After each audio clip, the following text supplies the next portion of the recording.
Bonjour, je vais me présenter. Voilà, je m'appelle Cathy Dugart, je suis vénézuélienne. J'ai 33 ans et j'habite en France. Je suis mariée mais je n'ai pas d'enfant. Pour le moment, je fais des petits boulots, mais je cherche surtout du travail dans les relations internationales. Très bien. Et où est-ce que vous habitez en France? J'habite dans une petite ville près de Quimper en Bretagne. Depuis combien de temps habitez-vous en France? Ça fait 2 ans. Je suis venue vivre ici car je me suis mariée avec un Français. D'accord. Vous avez parlé de petits boulots tout à l'heure. Quels sont-ils? Eh bien, en fait, j'ai travaillé comme vendeuse dans un magasin de chaussures et puis aussi comme serveuse dans un restaurant quelques heures par semaine. Mais comme j'ai fait des études dans les relations internationales, j'aimerais bien trouver un travail dans ce domaine. Ah oui, c'est intéressant. Oui, c'est pour ça que je dois apprendre le français. D'accord, je comprends. Et sinon, que faites-vous le week-end quand vous ne travaillez pas? En ce moment, je prends des cours de conduite car je voudrais passer le permis de conduire. Et vous faites du sport aussi? Je joue au tennis avec mon mari de temps en temps. Très bien. Je vous souhaite bon courage et je vous remercie. Merci beaucoup.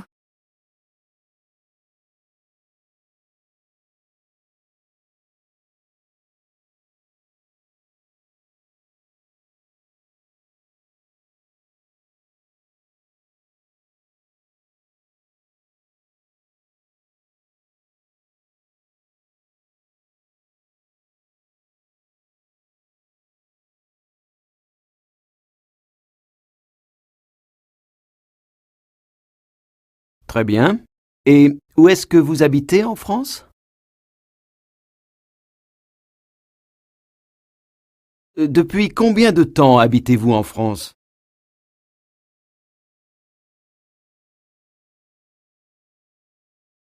D'accord.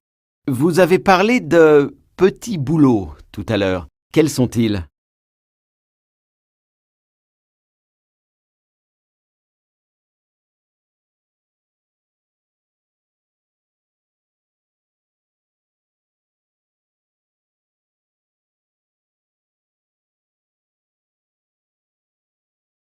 Ah oui, c'est intéressant. D'accord, je comprends. Et sinon, que faites-vous le week-end quand vous ne travaillez pas?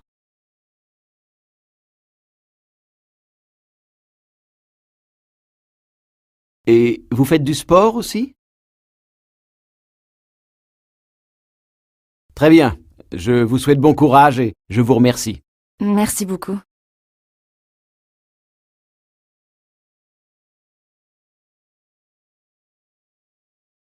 J'adore mon quartier. Il s'appelle le Barrio del Pilar et il est situé dans le nord de Madrid.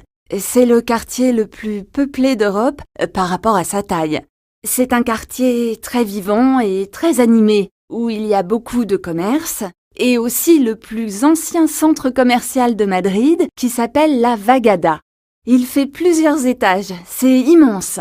C'est comme une ville dans la ville. En plus, je connais bien les commerçants à côté de chez moi. Par exemple, le boulanger est portugais, l'épicier est chinois et le restaurant italien appartient à des Italiens. Ils sont très gentils et quand j'oublie mon porte-monnaie, je peux revenir payer le lendemain. On se fait confiance et ça c'est important pour moi. Je connais aussi quelques voisins, les étudiants en face de chez moi au premier étage et la dame du deuxième étage qui a 89 ans. Je lui montre ses courses souvent quand c'est très lourd et qu'elle a beaucoup de sacs. Mais ce que je préfère surtout, c'est qu'il n'y a pas beaucoup de touristes, car il n'y a pas de monuments à visiter. Donc c'est tranquille. Dans le centre de Madrid, parfois c'est un peu désagréable. Il y a trop de monde dans les rues, on ne peut pas avancer. Il y a également plein de petits parcs, et on va souvent pique-niquer avec mes amis le dimanche midi. Le soir, comme il y a beaucoup de bars avec des grandes terrasses, on va manger des tapas vers 22 heures en général. C'est aussi pratique d'habiter dans le nord, parce que je suis près de l'aéroport et de la gare. Je peux donc voyager facilement. Je peux utiliser le métro ou même le bus pour y aller.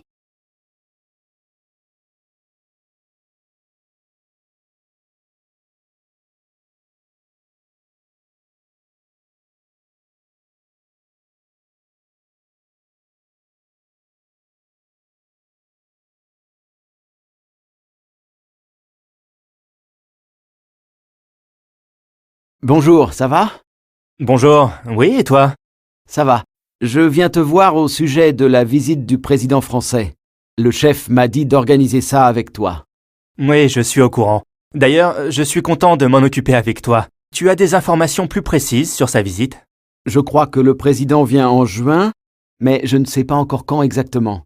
Il arrive le 20 juin, et il reste toute la semaine. Alors on peut déjà réserver son hôtel. Je connais bien le Grand Hôtel. Je crois que le président sera bien là-bas.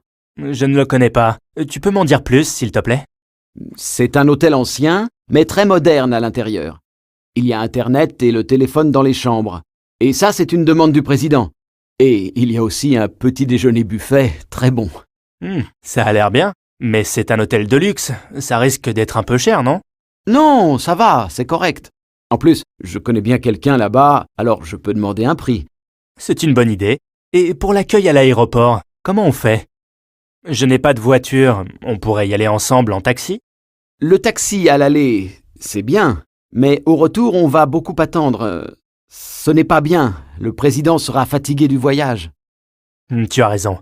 Ah, j'ai une autre idée. On pourrait demander au chef s'il ira aussi à l'aéroport. Et alors on pourra y aller tous ensemble avec sa voiture de service et son chauffeur. Qu'est-ce que tu en penses? C'est une bonne idée. Pendant son séjour, il y a quelques visites prévues pour le travail dans des usines, des rencontres avec des partenaires. Mais on pourrait aussi lui organiser quelques visites culturelles, non? Oui, le chef m'a donné le programme des rendez-vous. Par exemple, le mercredi après-midi, le président pourrait aller visiter le musée de la ville. C'est le plus grand et le plus beau du pays. Oui, pourquoi pas. Mais s'il n'aime pas les musées? Je peux préparer une liste de sorties à faire, des lieux sympas à visiter, des spectacles à voir. Et des endroits où manger. Il y aura sûrement plusieurs dîners officiels à organiser. C'est bien d'aller dans des endroits différents. Oui, pour goûter aussi à tous les plats délicieux de notre cuisine. À ton avis, faut-il prévoir un interprète? Je ne sais pas, mais on peut demander à sa secrétaire. Il sera aussi souvent avec nous, donc pas besoin d'un interprète en plus. Très bien. Alors, je m'occupe d'organiser l'accueil à l'aéroport et de confirmer l'heure d'arrivée du vol. Et toi, tu te renseignes sur l'hôtel. Oui. Je demande un prix et si ça va, je réserve. Je prépare aussi une liste de sorties, d'accord? Parfait. On reste en contact alors. Oui, à bientôt. À bientôt.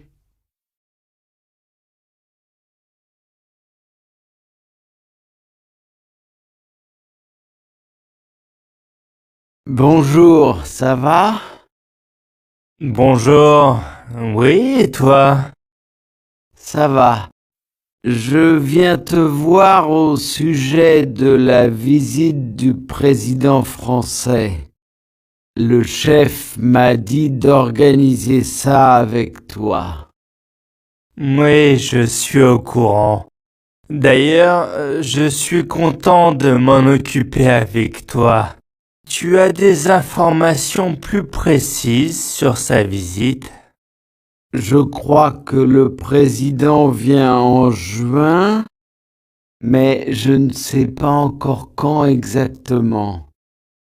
Il arrive le 20 juin et il reste toute la semaine. Alors on peut déjà réserver son hôtel. Je connais bien le Grand Hôtel. Je crois que le président sera bien là-bas. Je ne le connais pas. Tu peux m'en dire plus, s'il te plaît? C'est un hôtel ancien, mais très moderne à l'intérieur. Il y a Internet et le téléphone dans les chambres. Et ça, c'est une demande du président. Et il y a aussi un petit déjeuner buffet très bon. Ça a l'air bien, mais c'est un hôtel de luxe.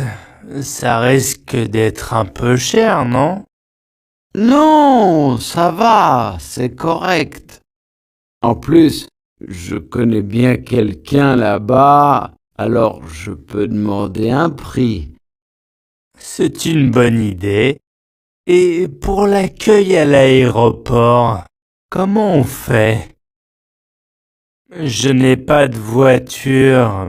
On pourrait y aller ensemble en taxi? Le taxi à l'aller, c'est bien, mais au retour, on va beaucoup attendre. Ce n'est pas bien. Le président sera fatigué du voyage. Tu as raison. Ah, j'ai une autre idée.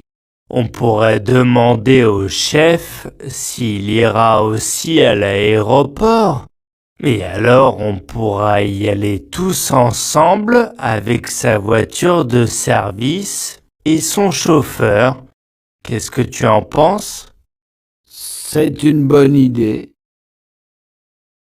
Pendant son séjour, il y a quelques visites prévues pour le travail dans des usines, des rencontres avec des partenaires, mais on pourrait aussi lui organiser quelques visites culturelles, non? Oui, le chef m'a donné le programme des rendez-vous.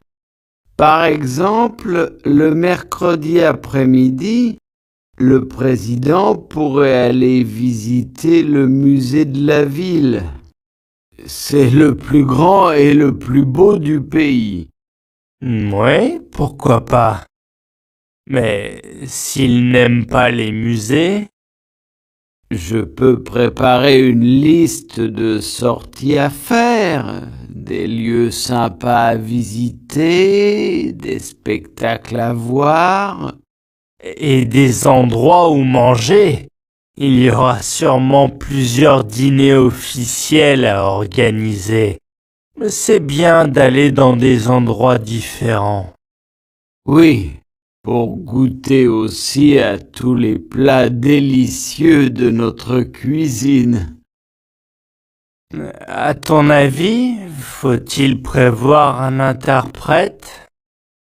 Je ne sais pas, mais on peut demander à sa secrétaire. Il sera aussi souvent avec nous, donc pas besoin d'un interprète en plus. Très bien.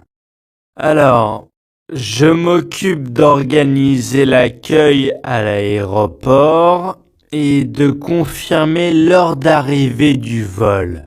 Et toi, tu te renseignes sur l'hôtel. Oui, oui. Je demande un prix et si ça va, je réserve. Je prépare aussi une liste de sorties, d'accord? Parfait. On reste en contact alors. Oui, à bientôt. À bientôt.